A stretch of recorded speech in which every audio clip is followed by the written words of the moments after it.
Ever found yourself panicking over missed water bill? Imagine knocking out that task online in just minutes. Stick around and I'll show you exactly how to stay stress-free while managing your water bills from the comfort of your home. Okay, let's dive right into this comprehensive explainer. We're going to make managing your municipal utilities an absolute breeze today, focusing specifically on mastering online bill payments. Now, why make the switch to digital? Well, beyond the incredible convenience and honestly the massive time savings of not having to hunt down a stamp and mail a physical check, going paperless offers some fantastic environmental benefits too. But to do it right and to keep your personal data completely safe, you really need a solid roadmap. We've got a lot of really valuable ground to cover today. We're going to breeze through finding the right Riverside, getting your account set up, making those payments, locking down your security, checking out some cool mobile apps, and then wrap it up with a quick disclaimer. All right, starting with Section 1, finding your Riverside and avoiding the geographic trap. The absolutely crucial point here is that before you can pay a single dime, we've got to solve a major geographic puzzle that literally traps so many well-meaning residents every single month. Here is the crazy part. There are multiple municipalities and utility districts named Riverside spread all across the United States. I mean, we're talking about locations in California, Illinois, Ohio, Texas, Idaho, and Alabama. So think about it. If you live in California, but you accidentally navigate to the Riverside, Texas portal to submit your payment, you might still face a service shutoff at your house. Plus, you've got the massive headache of trying to track down those misallocated funds. So making sure you are accessing the exact right website is, without a doubt, your absolute first step. Now, what's really fascinating here is how every single jurisdiction demands a completely different set of credentials just to get into their portal. It's like a giant puzzle, so find your state and definitely take notes. For example, Riverside Public Utilities in California, they need your account number and the last 4 digits of your social security number. Meanwhile, the Village of Riverside in Illinois requires this unique PIN that's actually printed right on your statement. Oh, in Ohio, they demand your last name, but it has to be in all capital letters. So just make sure you're on the correct official local website and that you've got the right data ready to go. Moving on to Section 2, Account Setup, Registration and Login. Let's look at how to get your account registered securely so you can actually start managing those bills. Whether you're using California's Bill Pay portal or, say, Idaho's Nuvei Citizen portal, there are a few universal prerequisites you're going to need. Nothing crazy, just a stable internet connection, a computer or smartphone, and a valid email address. Step 1 is simply locating your specific account number on your physical paper bill. You literally can't start without it. Step 2, you'll enter that specific verification info we just talked about. Step 3 is creating a unique username and a really strong, memorable password. And finally, Step 4, you just click the activation link they send to your email to confirm you are who you say you are. Now, I definitely want to highlight a very specific quirk here. If you're in Texas and you're using the Riverside Special Utility District portal, you've got to watch out for this strict 4-digit formatting rule. If you don't, you will totally get locked out. So if your account number is just 53, you can't just type in a 5 and a 3. Nope, you have to pad it with leading zeros so it reads 0053. Knowing little system requirements like this is going to save you a massive amount of frustration, trust me. All right, Section 3, Making Payments, Initiating and Confirming. Once you're registered and securely logged in, it is finally time to initiate that transaction and get that balance down to 0. You generally have 2 paths you can take here. Illinois, as an example, allows these lightning-fast, one-time guest payments if you just happen to have your account number and PIN handy. Super easy. However, fully registering an account is usually the better move long-term. It lets you save your preferred payment methods, link multiple properties if you're a landlord, and best of all, schedule automatic payments. That way, you literally never have to actively think about a due date again.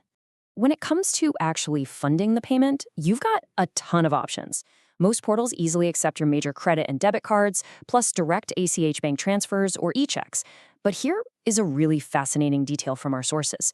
If you want to set up recurring auto pay in Illinois or Texas, you might not actually be able to do it entirely online. Yeah, both of those districts can require you to print out a physical authorization form, attach a voided check, and physically mail or deliver it to their office. Kind of old school, right? Oh, and one more thing. Always verify your payment details twice before hitting submit. It's the absolute best way to dodge silly input errors and annoying late fees. And definitely keep your eyes peeled for transaction surcharges. For instance, there's the specific $2.95 flat convenience fee applied to credit card payments in both Texas and Ohio. Alabama also uses a third-party processor that tacks on a fee. Usually going with an ACH direct bank draft is cheaper or even completely free. So knowing your specific district's fee structure lets you pick the absolute most cost-effective way to pay. Moving to Section 4, Security and Troubleshooting, Protecting Your Data. It is absolutely crucial we talk about safety here because we want your financial data locked down tight. As highlighted by the Texas Portal's security standards, your personal information is encrypted using industry-standard SSL technology. But look, you've got to do your part too. Always double-check that website URL to guarantee you're on the official municipal site. Take a second to read their privacy policies so you know exactly how your data is being handled. And most importantly, and I can't stress this enough, never, ever use an unsecured public Wi-Fi network at a coffee shop or airport to pay your utility bill. Always wait until you're safely on a trusted private home network. Now, if you do run into trouble logging in or making a payment, here are the absolute most common account errors we pulled from the sources.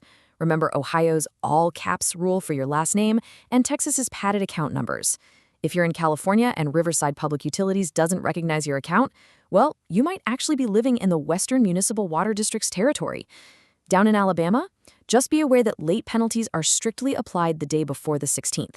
And if you are completely stuck, don't hesitate to reach out to your local customer support. In fact, we've provided the direct phone support line for Idaho residents right here for you. On to Section 5, Mobile Apps and Extras. Let's explore some really fantastic additional features that make managing all this even more convenient, straight from your smartphone. Okay, if you live in Riverside, California, the official 311 app is a total must-download. It lets you pay your public utilities bill, view your past billing history, and even track your water usage over time, which is super helpful for budgeting. But it actually goes way beyond just water. You can use it to report graffiti, a clogged storm drain, or even park maintenance issues directly to the city. While the app is undeniably awesome, there is one specific quirk you need to know about regarding your phone's privacy and location settings, especially when you're submitting photos for service requests. If you're someone who prefers to keep your GPS tracking disabled for privacy reasons, you can still totally use the app. You'll just have to manually type in the exact cross streets of the issue you're reporting. Honestly, it's a pretty small trade-off from maintaining your digital privacy. And finally, Section 6, our final disclaimer. Before we wrap up today's explainer, we really need to cover one last critical piece of housekeeping regarding all these digital portals. I really cannot stress this enough. The methods outlined in this explainer represent a general guide. Procedures and features may change, so always refer to the official Riverside Water Department for the most current information and updates. Municipal software gets updated all the time, fee structures shift, and portal URLs can sometimes migrate, so always go straight to your local source. So are you ready to take control of your digital finances and never miss a water bill again? Now that you have the exact map to navigate this whole Riverside utility maze safely, efficiently, and securely, it makes you wonder, what other monthly bills could you streamline today? Moving these chores online saves you precious time, cuts way down on paper waste, and frees you up to focus on the things you actually enjoy doing. Thanks so much for joining me for this explainer, and happy organizing.